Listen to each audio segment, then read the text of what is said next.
día de primavera, un pequeño niño se encontraba descansando tranquilamente al borde del camino, bajo un enorme árbol. Mirando la naturaleza que le rodeaba, observó cómo una oruga intentaba romper su capullo. El niño pudo observar cómo la pobre mariposa intentaba con todas sus fuerzas, pero tan solo había podido sacar una parte de su pequeña ala. De hecho, observó cómo la mariposa intentaba de manera fallida salir de lo que él consideraba una cárcel inquebrantable.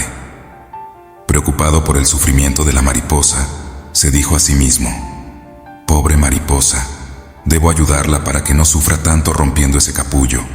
Iré hasta la casa de mi abuelo y traeré unas tijeras para ayudarle a romper ese horrible capullo que la mantiene encerrada y sufriendo». Entonces, tomó sus cosas y se dirigió diligentemente a casa de su abuelo.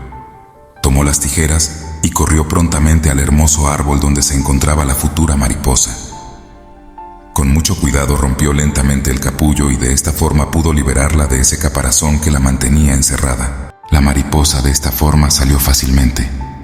Su cuerpo estaba blanquecino, era pequeño y tenía las alas aplastadas.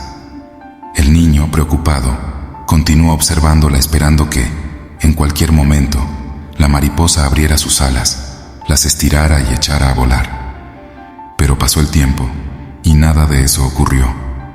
La mariposa nunca voló. Fue entonces cuando su abuelo se acercó donde se encontraba el niño y, observándolo con las tijeras en las manos, le preguntó: «¿Qué has hecho con esas tijeras?». El niño le respondió que acababa de ayudar a la mariposa para que pudiera salir del capullo. Entonces el abuelo regañó al niño diciéndole: «¿Por qué te has atrevido a desgraciar la vida de esta mariposa?».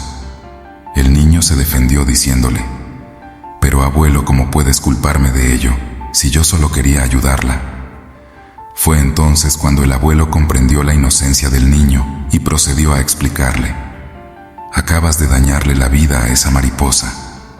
La naturaleza es tan sabia que obliga a la mariposa a romper su propio capullo. Con este esfuerzo ella fortalece sus alas y elimina un extraño líquido que tiene en sus alas. Es por eso que es necesario que ella sufra ese doloroso proceso para que pueda extender sus alas y pueda volar. Pero ahora, mírala cómo se arrastra y seguramente morirá pronto».